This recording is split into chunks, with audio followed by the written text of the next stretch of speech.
Hello students, कैसे हैं आप लोग। आई एम अभिषेक सक्सेना और हम लोग आज स्टार्ट कर रहे हैं न्यू चैप्टर फॉर क्लास 12 बच्चों, limits. Okay, so last topic हमने आई थिंक मैट्रिसेस खत्म कर लिया। अब हम बात करते हैं लिमिट्स की, that is the starting of calculus. Okay, maths का बहुत ही इंपॉर्टेंट पार्ट है कैलकुलस, जिसमें आप लिमिट्स, डेरिवेटिव, इंटीग्रेशन, ये तीनों चैप्टर लाइन से पढ़ेंगे। उसके आगे मैथ्स मतलब बहुत सारी चीजें आती हैं, बट बेसिक है हमारा स्टार्टिंग होता है लिमिट से, जो कि हम आज स्टार्ट कर रहे हैं। तो हमारा कैलकुलस का पार्ट स्टार्ट हुआ और सीक्वेंस में हम कैलकुलस में चलेंगे, लिमिट्स, डेरिवेटिव, इंटीग्रेशन। ठीक है, तो ये आपके लिए बहुत अच्छी सीरीज स्टार्ट हो गई है अभी। इसमें अब सबसे पहला मैंने लिखा है यहाँ पर related to calculus, because calculus is one of the branch of mathematics. Mathematics की एक ब्रांच है कैलकुलस, जिसमें हम कैलकुलेशंस करते हैं कुछ पर्टिकुलर चीजों का। मतलब अगर कोई छोटा सा चीज हमें दिया हुआ है, उसको पूरा बड़ा करके will see how it works, कैसे काम करता है। लिमिट्स से स्टार्ट होता है, तो लिमिट्स इसका फर्स्ट पार्ट है, फिर डेरिवेटिव, फिर इंटीग्रेशन। अब लिमिट्स में हम एक चीज लिखने वाले हैं, ऐसा x लिखा होगा और एरो a ऐसा लिखा होगा। बहुत सारी जगह आप देखोगे कि x एरो a, इसका मतलब क्या होता है। First thing you have to understand x arrow a। अब देखो, मैं डेफिनेशन नहीं बता रहा आपको लिमिट्स की क्या होता है, कि कुछ की होता है, बिकॉज वो आपके काम का नहीं है। आपको कहीं पर डेफिनेशन वगैरह नहीं पूछी जाएगी, तो मैं डायरेक्ट आपको क्वेश्चंस कैसे सॉल्व करते हैं। बिकॉज हमारी जो सीरीज है वो किसके लिए है बच्चों, जो बच्चों ने 11th में मैथ्स नहीं किया था कभी, डायरेक्टली 12th में मैथ्स बोर्ड की तैयारी कर रहे हैं, उनके लिए है मैक्सिमम हम सीरीज करें। तो इसमें आपको क्वेश्चंस कैसे सॉल्व करना है और बोर्ड में अच्छे से अच्छे मार्क्स कैसे लाना है, वो हमारा टारगेट है। तो देखो, ज़्यादा थ्योरेटिकल पार्ट या डेफिनेशन मैं नहीं बताऊंगा, बस मतलब समझो। इसको बोलते हैं x टेंड्स टू a। देखो x एरो a लिखा है, इसको मैं बोलूंगा कैसे, हमेशा याद रखना, x टेंड्स टू a। आप ध्यान में रखेंगे x टेंड्स टू a, वो एरो का मतलब होता है टेंड्स टू, इक्वल टू नहीं। तो वो टेंड्स टू का मतलब क्या होगा, है ना। आप सोच रहे हो कि सर इक्वल टू नहीं है, एरो है, इसका मतलब क्या होता है। अब तक हमने मैथ्स में कभी ऐसा वर्ड देखा नहीं, तो इसका मतलब क्या होता है। देखो बच्चों, कि इफ सपोज अगर मेरी a की वैल्यू है 1, क्या कहा मैंने, a की वैल्यू है 1, तो मैंने अगर लिखा है x tends to a, x tends to a, इसका मतलब हो जाएगा x टेंड्स टू 1। ये तो आपको भी समझता है, लेकिन टेंस इक्वल नहीं है वो, x is not equal to 1 but near to 1। x is not equal to 1 but very very near to 1, मतलब x इज इक्वल टू हो सकता है 1.0000001। क्या बात समझ में, या फिर 1 से छोटा भी हो सकता है, x इज इक्वल टू 0.00009, या सॉरी इसको मैं लिख सकता हूँ 0.99999, 1 से छोटा रहेगा। समझ में आ रहा है, 1 से छोटा भी रह सकता है, 1 से बड़ा भी रह सकता है, बट बहुत थोड़ा सा गैप, एकदम 1 के पास हो गई है। अप्रोक्सीमेटली इसको आप 1 ही बोल सकते हो, इसको भी अप्रोक्सीमेटली आप 1 ही, ये अप्रोक्सीमेटली 1 ही है, ये भी अप्रोक्सीमेटली 1 ही है। बात समझ में आ रही, तो वो अप्रोक्सीमेटली 1 को ही हम x टेंड्स टू 1 बोलेंगे, ये x टेंड्स टू a बोलेंगे। बात समझ में आ गई। इसमें देखो 2 पॉइंट लिखे हैं मैंने, एक नेगेटिव लिखा है और एक पॉजिटिव लिखा है। तो नेगेटिव का मतलब क्या रहेगा, ये नेगेटिव हो गया क्योंकि वो छोटा है। देखो ये 1 से छोटा है, व्हेन अगर हम x टेंड्स टू 1 लिख रहे हैं, but if I am taking the less value, छोटी वैल्यू, 1 से छोटी वैल्यू ले रहा हूं, तो हो जाएगा x टेंड्स टू 1 नेगेटिव। 1 से छोटा है वो, नहीं समझ में आया। देखो सबसे पहला x टेंड्स टू 1 समझ में आया आपको कि क्या होता है। x टेंड्स टू 1 मतलब x is not equal to 1 but approximately equal to 1, मतलब उसका इक्वल नहीं है लेकिन अप्रोक्सीमेटली इक्वल है। फिर से मैं एक दूसरे एग्जांपल से समझाता हूं कि अगर मेरे पास में x टेंड्स टू 5 लिखा है, x टेंड्स टू 5 लिखा है, तो इसका मतलब रहेगा कि x 5 का इक्वल नहीं है, लेकिन x इज इक्वल्स टू हो सकता है 5.00002। इसको भी मैं अप्रोक्सीमेटली 5 ही बोलूंगा ना बच्चों, अप्रोक्सीमेटली 5 ही है वो।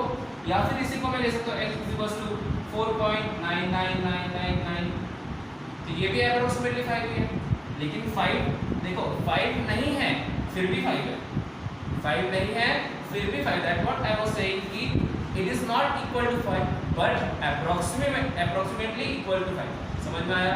अब देखो जब 5 ये 5 से बड़ा है नंबर, तो इसको बोलते हैं x प्लस, सॉरी 5 प्लस, मतलब x टेंड्स टू 5 प्लस। 5 से बड़ा नंबर लिया था यहाँ पर आपने, और जब 5 से ये छोटा है 5 से, छोटा है कि बड़ा है, छोटा, that is x tends to 5 negative. बात समझ में आ गई। अब समझा, कोई डिफिकल्टी इसमें, ये जस्ट जनरल टर्म है, इसका कोई हम यूज एज सच करते नहीं है, बस आपको x टेंड्स टू a समझ में आ गया, ये बात बहुत इंपॉर्टेंट है। सॉल्व करेंगे तो आप समझोगे, बोलोगे बहुत ही सिंपल चैप्टर है, बहुत मजेदार चैप्टर है। ये तो हमने बचपन में, हमको बचपन में ही होना चाहिए था। चलो लिमिट्स ऑफ अ फंक्शन, मतलब अब हम क्वेश्चन कैसे सॉल्व करेंगे। मतलब ये तो मैंने जनरल टर्म बताया, तो कैसे लिखा होता है कि फंक्शन कोई भी हो सकता है। फंक्शन मतलब एक्सप्रेशन, कोई भी अलजेब्रिक एक्सप्रेशन रहेगी या ट्रिग्नोमेट्रिक एक्सप्रेशन रहेगा, मतलब x square plus y square, but एक ही वेरिएबल रहेगा वहाँ पे, याद रखो एक ही वेरिएबल रहेगा। जैसे यहाँ पे मैंने लिया limit x tends to a plus, तो f ऑफ x रहेगा फंक्शन ऑफ x, ये क्या रहता है फंक्शन ऑफ x। और फंक्शन का डेफिनेशन अब हम एग्जांपल सॉल्व करेंगे तब समझ जाएगा। जब x is equal to x tends to a negative, that is f of x is equal to limit x tends to a f of x, मतलब नेगेटिव लिमिट की पॉजिटिव वैल्यू, मतलब जब मैं पॉजिटिव पुट करूंगा, जब मैं negative put करूंगा और इक्वल टू पुट करूंगा, तो ये दैट इज फॉर कंटिन्यूटी। ये इक्वेशन हम कंटिन्यूटी में यूज करेंगे। तो फिलहाल मैं इसके बारे में ज़्यादा नहीं बताता आपको कि कंटिन्यूटी में अभी नहीं बता रहा, कंटिन्यूटी में हम भी बात करेंगे इसके बारे में। फिलहाल जस्ट लिमिट कैसे सॉल्व करते हैं उसके ऊपर हम आ जाते हैं डायरेक्टली। चलो दो क्वेश्चन है, बहुत ही आसान क्वेश्चन मैं बताता हूँ आपको। आप बोलोगे सर इतना सिंपल लिमिट कैसे हो सकता है। देखो limit x tends to 1 3x है ना, 3x मतलब क्या हुआ, ये f ऑफ x, ये क्या हुआ, ये फंक्शन ऑफ x है, इसी को हम f ऑफ x बोलते हैं। जब भी आप मैथ्स में देखोगे तो उसको हम बोलेंगे f of x is equals to 3x। f of x मतलब आपने शायद से 9th क्लास में पॉलिनोमियल्स पढ़ा था, 8th 9th 10th में कभी पढ़ा था, तो वहां पर आपने लिखा था g of x p of x ऐसे लिखते थे ना। तो अब ये हम इसको थोड़ा स्टैंडर्ड फॉर्म में लिखते हैं, f ऑफ x लिखते हैं। f मतलब function, function of x, function of मतलब कोई भी 3x लिख सकता है, 3x प्लस 1 2 3 4 कुछ भी हो सकता है। बात समझ में आ रही।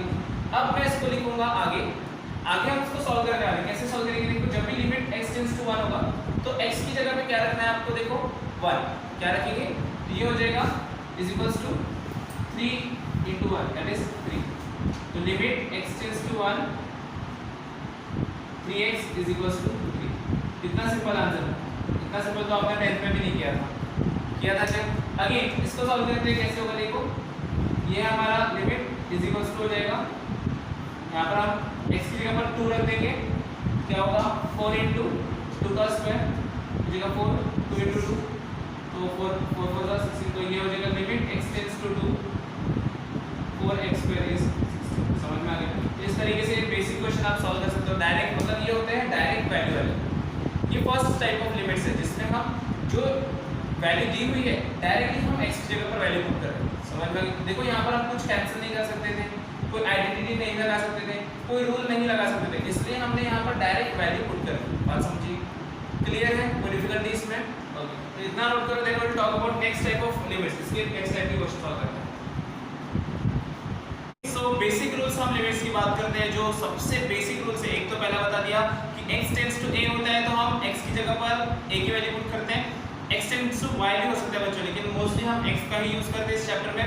y हो z हो कोई फर्क नहीं पड़ता, it is a variable. Okay, अब हम बात करते हैं अलजेब्रा ऑफ लिमिट्स, मतलब अगर प्लस हो फंक्शन में माइनस हो तब हम कैसे सॉल्व करेंगे। तो देखो आपको क्या कंसीडर करना है कि f ऑफ x और g ऑफ x दो अलग अलग फंक्शन है। मतलब ये एक एक्सप्रेशन होगा, f ऑफ x एक एक्सप्रेशन होगा, पॉलिनोमियल बोलते थे आप इसको, और g ऑफ x एक अलग पॉलिनोमियल, दो पॉलिनोमियल होंगे या कितने भी हो सकते हैं। मैं यहाँ पे 2 से बता रहा हूँ, 10 भी हो सकते हैं, 20 भी हो सकते हैं, कितने भी हो सकते हैं, वो तो डिपेंडिंग ऑन क्वेश्चन है। अब देखो अगर दो पॉलिनोमियल में बीच में प्लस है और आपको लिमिट सॉल्व करना है तो क्या होगा, ये लिमिट पहले वाले फंक्शन पे चल जाएगा। Limit x tends to a f of x पहला फंक्शन हो गया, पहले वाले फंक्शन पे लिमिट लग जाएगा, बीच में आएगा प्लस, दूसरे फंक्शन में भी लिमिट लग जाएगा, limit x tends to a g of x। क्या बात समझ में आ रही है। अगर माइनस हो तो वैसे ही दोनों फंक्शन में लिमिट लगने वाला है, लेकिन बीच में साइन क्या आएगा, माइनस। तो it will be limit x tends to a f of x minus limit x tends to a g of x। क्या बात समझ में आई यहाँ तक के, कोई डिफिकल्टी। बहुत ही आसान तरीका है, जब हम क्वेश्चन सॉल्व करेंगे तो और क्लियर हो जाएगा। जब प्रोडक्ट हो तो प्रोडक्ट में भी अलग अलग आप दोनों को सेपरेटली लिमिट्स लगा सकते हो। यहाँ पर आ जाएगा limit x tends to a f of x multiplied by limit x tends to a g of x। मैं इनको बिगर ब्रैकेट में लिख देता हूँ ताकि कंफ्यूजन ना हो। अब आपको समझ में आ रहा होगा, ये बहुत आसान है, लिमिट्स तो बहुत ही सिंपल चैप्टर है। अब देखो जैसे मल्टीप्लाई में दोनों को लिमिट्स मिल गया था, वैसे ही डिवाइड में भी दोनों को लिमिट्स मिल जाएगा। कैसे जाएगा देखो, limit x tends to a f of x ऊपर वाले को मिलेगा, and limit x tends to a g of x, दोनों को लिमिट्स मिल गए, ऊपर भी मिल गया नीचे भी लिमिट मिल गया। क्या बात समझ में आ गई? नहीं समझ में आया? ओके चलो अब देखो यहाँ पर लिमिट एक्सटेंड्स टू ए के एफ ऑफ एक्स। अभी के क्या है बच्चों? ये के कांस्टेंट है। कांस्टेंट मतलब आपको पता है कोई नंबर वैल्यू, कोई भी नंबर हो सकता है 2 3 4 या के ऐसा लिखा भी हो सकता है कि के इज अ कांस्टेंट। तब आप उसको कैसे सॉल्व करेंगे?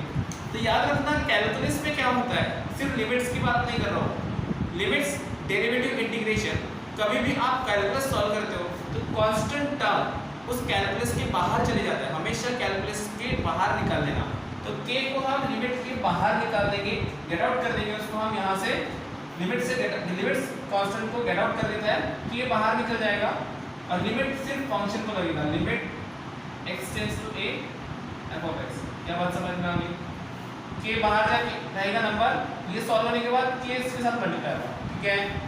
चलो अब ये है देखो fx to the power n, अब ये फंक्शन को कुछ पावर दिया होगा, एक x प्लस वाई लिखा होगा यहाँ पर टू द पावर 2 3 4, तो आप क्या करेंगे लिमिट को इसके अंदर ले जाएंगे, ये हो जाएगा limit x tends to a f of x to the power n, जो भी पावर है 2 3 4 जो भी रहेगा, फंक्शन को लिमिट लगा देना, जो आंसर आएगा उस पे आप n को पावर लगा देना। समझ में आ गया? चलते हैं अब रूट वाले में, सेम पावर और ये रूट तो सेम ही होता है, फिर भी आपको कंफ्यूज ना हो इसलिए मैं इसको भी बता देता हूँ। Limit x tends to a n root f of x है, तो ये लिमिट f ऑफ x के पास चले जाएगा और उसका आपको रूट निकालना पड़ेगा, ये बन जाएगा n root of limit x tends to a f of x।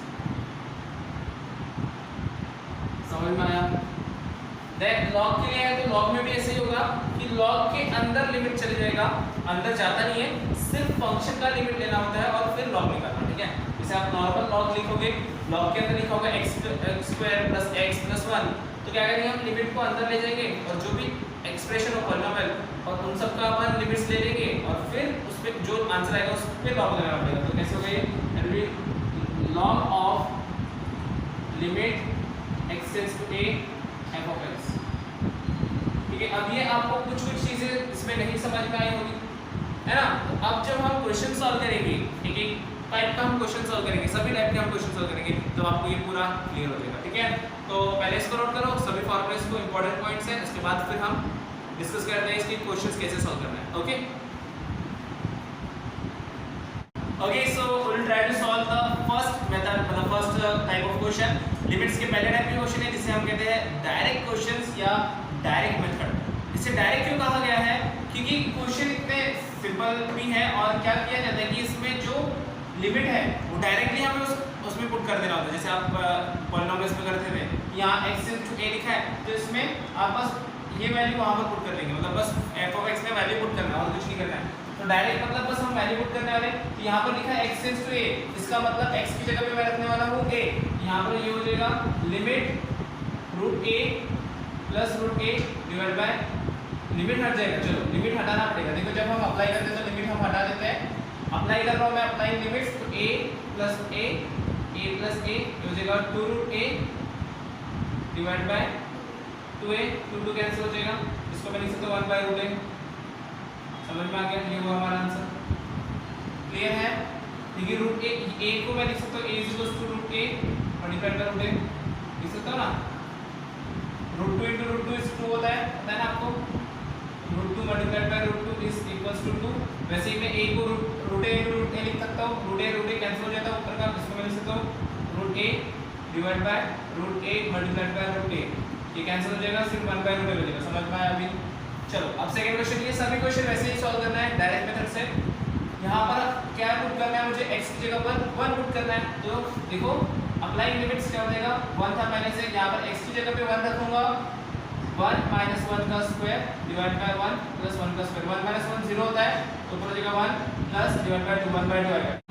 Okay, so question number 3 क्या आएगा, यहाँ पर x की जगह पर हमें सिर्फ 1 पुट करना है, see here root 1 plus 8 divide by root 1 हो जाएगा under root 9 divide by under root 1, under root 1 तो 1 ही हो जाता है ना बच्चों, वो नहीं लिखता हूँ मैं, अंडर रूट 9 का आंसर आएगा 3, ये हुआ हमारा आंसर।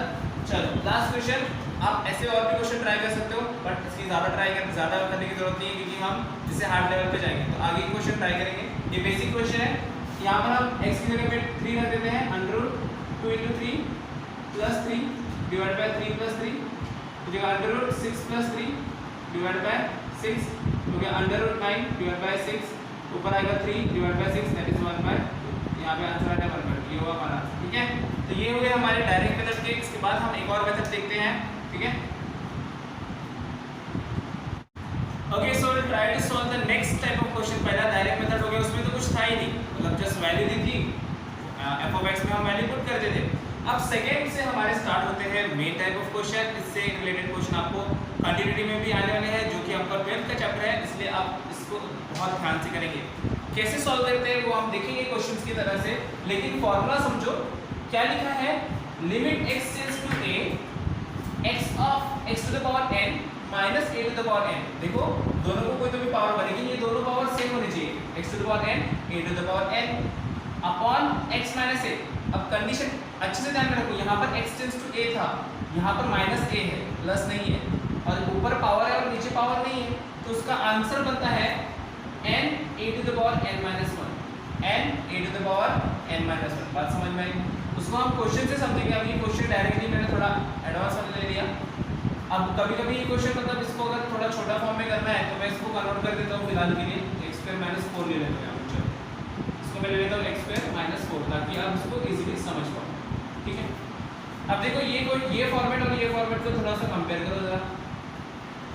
ऊपर पावर में आएंगे, अब ये देखो 64 पावर में नहीं, तो पहले 64 को मैं पावर में कन्वर्ट करता हूँ।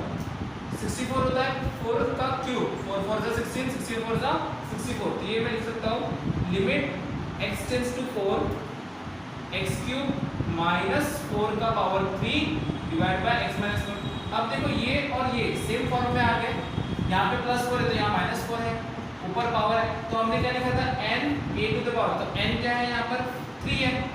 देखो पहचानना भी बहुत जरूरी है कि n क्या है, n मतलब जो पावर में है, पावर कितना 3, a क्या है यहाँ पर, देखो a जो यहाँ नंबर 4 और पावर क्या होता है n माइनस 1, तो 3 माइनस 1, इसका आंसर है 3, 4 का पावर 2 दैट इज 3 इंटू 16 कितना आता है 48। ठीक है, समझ में आ गया? इस तरीके से आप इसको अप्लाई कर सकते हो। अब जो क्वेश्चन था असली में वही क्वेश्चन मैं आपको सॉल्व करके दिखाता हूँ, क्योंकि वो भी आपको आना चाहिए, वो क्वेश्चन और ये क्वेश्चन। अब देखो कैसे ये क्वेश्चन कैसे था, पहले मैंने उसको थोड़ा चेंज किया ताकि आपको समझ में आए। ये समझ में आ गया तो बहुत बड़ा आसान है। क्वेश्चन क्या था, limit x tends to 4 x to the power 3 minus 64, और नीचे था x, नीचे क्या था यहाँ पर x² माइनस 16 ऐसा था। चलो अब देखो यहाँ पर हमारे फॉर्मूले के हिसाब से ऊपर पावर होना चाहिए और नीचे पावर नहीं होना चाहिए, ये तो हमको पता है ना। तो यहाँ तो दोनों में पावर दिख रहा है, तो ये क्वेश्चन को हम कैसे सॉल्व करेंगे, आगे गंभीर समस्या। तो हम क्या करेंगे, हम न्यूमरेटर और डिनोमिनेटर को इसका जो बिना पावर वाला नंबर होगा, अब पहले इसको थोड़ा सिंप्लीफाई करना पड़ेगा। ये क्या हो जाएगा, देखो लिमिट x टेंड्स टू 4 हो गया x³ माइनस 4 का power cube divide by x का पावर 3 माइनस 4 का power 3 divide bye x² minus 4 square हो गया। ठीक है, क्लियर है? अब यहाँ पर मुझे लग रहा है कि अगर इसके नीचे x माइनस 4 होता कहीं पर, तो मैं ये फॉर्म में सॉल्व कर सकता हूँ इसको। तो मैं क्या करूँगा, न्यूमरेटर और डिनोमिनेटर को x माइनस 4 से डिवाइड करूँगा, मतलब मैं ले लूँगा यहाँ पर। अब देखो हम न्यूमरेटर में कुछ डिवाइड करते हैं तो डिनोमिनेटर से भी डिवाइड कर सकते हैं, जैसे कि देखो मैं यहाँ डिवाइड करता हूँ x माइनस 4 से, और यहाँ पर भी डिवाइड कर दिया x माइनस 4 से। एक्चुअल में वो कट हो गया, कुछ भी नहीं हुआ, ये कैंसिल हो गया, 1 से ही मैंने मल्टीप्लाई डिवाइड किया है। समझ में आ रहा है? क्योंकि वो तो दोनों को किया है, न्यूमरेटर में और डिनोमिनेटर में, तो वो तो कैंसिल होकर 1 ही हो जाता है। समझ में आ रहा है? अब देखो इसको मैं कैसे लिख सकता हूँ, इसको लिमिट x टेंड्स टू 4 ये हो गया x³ minus 4 cube divide by x minus 4, ये न्यूमरेटर में हो गया। अब डिनोमिनेटर में देखो x² minus 4 square divide by x minus 4। और स्टार्टिंग में मैंने आपको रूल्स बताया, जब डिवीजन में लिमिट लगता है तो न्यूमरेटर को भी लिमिट लगेगा और डिनोमिनेटर को भी लिमिट लगेगा। तो ये फॉर्मेट हमारा न्यूमरेटर में भी आ जाता है और डिनोमिनेटर में भी आ जाता है। आएगा कि नहीं आएगा? कैसे आएगा, देखो limit x tends to 4 x³ minus 4 cube divide by x minus 4, ये हुआ न्यूमरेटर। डिनोमिनेटर में भी लिमिट चले जाएगा, limit x tends to 4 x² minus 4 square divide by x minus. अब देखो बच्चों, न्यूमरेटर में भी आप ये रूल लगा सकते हो, डिनोमिनेटर में भी आपको बस n a और n-1 लिखना है। n क्या है यहाँ पर 3, a क्या है 4 टू द पावर 3 माइनस 1, नीचे क्या है देखो n है 2, 4 टू द पावर 2 माइनस 1, ये क्या होगा देखो 3 इंटू 4 स्क्वायर, नीचे आएगा 2 इंटू 4 आएगा, ये 4 और ये 2 कैंसिल हो जाएगा, 2 2 सा 4 होता है, 3 2 सा आंसर आएगा 6। समझ में आया? समझ में आया कि नहीं आया? चलो इसके जैसा एक और क्वेश्चन सॉल्व करते हैं, आपको पूरा डाउट ही क्लियर हो जाएगा। देखो बच्चों, यहाँ पर जब प्लस था तो यहाँ पर माइनस आया, यहाँ पर माइनस लिखा है, यहाँ पे प्लस लिखा है, तो समझ जाना कि हमारा फॉर्मेट ये है, ऊपर पावर दिख रहा है, तो समझ जाना हमारा ये वाला फॉर्मेट से हमको सॉल्व करना है। ठीक है, पहली चीज पहचान की, पावर दिखेंगे आपको, ये देखो 32 2 का पावर होता है, 2 का पावर 5, थोड़ा दिमाग आप समझ सकते हो, 2 का पावर 5, ये 8 क्यूब है, 2 का क्यूब 8 होता है। चलो मैं इसको लिख देता हूँ ऐसे फॉर्मेट में, लिमिट x टेंड्स टू -2, देखो -2 दिया है बराबर से, जैसे यहाँ साइन माइनस है यहाँ प्लस था, यहाँ पे अगर प्लस है तो यहाँ माइनस करना पड़ेगा, यहाँ पर प्लस दिया हुआ है तो इन्होंने माइनस साइन दिया हुआ है, बराबर क्वेश्चन एकदम सिस्टमैटिक वे से होते हैं। ठीक है, ये हो जाएगा x का पावर 5 प्लस 2 का पावर 5, ये होगा x का पावर 3 प्लस 2 का पावर 2। कितनी बात समझ में आ गई? ये 2 है बच्चों, ये दिस 2। ठीक है, अब हम क्या करेंगे, जैसे हमने यहाँ पर डिवाइड और मल्टीप्लाई किया था, वैसे ही हम भी न्यूमरेटर को और डिनोमिनेटर को किससे डिवाइड करेंगे? हम किससे करेंगे? यहाँ पे हमने x 4 से क्यों किया था, क्योंकि x 4 बन रहा था। यहाँ पर किससे करना पड़ेगा? देखो बच्चों, x प्लस 2, किससे करना पड़ेगा? x प्लस 2, देखो जो ऊपर होता है वही नीचे होता है, तो यहाँ पर ऊपर देखो यहाँ माइनस था तो यहाँ पे माइनस किया, अब यहाँ पर प्लस है तो भी प्लस से ही डिवाइड करना पड़ेगा। तो मैं डायरेक्ट कैसे लिखेंगे, मैं इसको लिख देता हूँ, यहाँ पर स्टेप को थोड़ा अलग अलग लिख देते हैं, लिमिट x टेंड्स टू -2, जगह x का पावर 5 प्लस 2 का power 5 divide by x plus 2, ये हो गया। मैं डायरेक्टली लिमिट्स अप्लाई करने के साथ ही न्यूमरेटर और डिनोमिनेटर को सेपरेट भी कर रहा हूँ। स्टेप ये जो स्टेप लिखा था मैंने, पहले ये स्टेप लिखा, फिर दोनों को अलग अलग कर दिया, ये नहीं लिख रहा, मैं डायरेक्टली दोनों को अलग अलग लिख रहा हूँ। समझ में आ रहा है? और डिफिकल्ट नहीं रहे तो पूछ लेना। ठीक है, तो limit x tends to -2, numerator को कर दिया तो डिनोमिनेटर को भी देना पड़ेगा। आप बोलोगे एक को चॉकलेट दे और एक को ना दे तो कैसे चलेगा? दोनों को देना पड़ेगा ना, ऊपर वाले को भी दिया मैंने x + 2 और नीचे वाले को भी दिया, एक्चुअली में वो कैंसिल होके कुछ नहीं गए वहाँ पर। समझ में आ गया कैसे सॉल्व करेंगे क्वेश्चन को? कोई डिफिकल्ट नहीं। चलो अब यहाँ पर हम हमारा फॉर्मेट लगाते हैं, ये वाला n a to the power n - 1, n क्या है यहाँ पर 5, जो पावर होता है, तो 5 a क्या है 2 to the power 5 - 1 divide by यहाँ पर n क्या है 3 2 to the power 3 - 1, यहाँ पर आएगा 5 into 2 का पावर 4, यहाँ पर आएगा 3 into 2 का पावर 2, इससे 2 पावर कट जाएंगे, 2 बचेगा सिर्फ। समझ में आ रहा है? 5 2 का power 2, 5 into 4 divide by 3, that is 20 divide by 3, हमारा आंसर हो गया। क्लियर है? इस तरीके के आप और भी क्वेश्चन सॉल्व करेंगे। और यहाँ पर हमारा बेसिक इंट्रोडक्शन लिमिट का हुआ, लिमिट के 2 टाइप के क्वेश्चन हमने सॉल्व किए, तो इस पर आप थोड़ी प्रैक्टिस करेंगे। उसके बाद मतलब इस वीडियो को हम यहीं पर स्टॉप करते हैं, आगे के टाइप के क्वेश्चन आप हम नेक्स्ट वीडियो में डिस्कस करेंगे। ठीक है, तो अगर आपको ये समझ में आया होगा और पसंद आया होगा तो क्या करेंगे, वीडियो को लाइक करेंगे, चैनल को सब्सक्राइब करेंगे और सबके साथ शेयर करेंगे। ठीक है, सो मिलते हैं हम लोग नेक्स्ट वीडियो में। और नेक्स्ट वीडियो के लिए क्या करेंगे, बेल आइकन पे क्लिक करके नोटिफिकेशन ऑलवेज ऑन करेंगे ताकि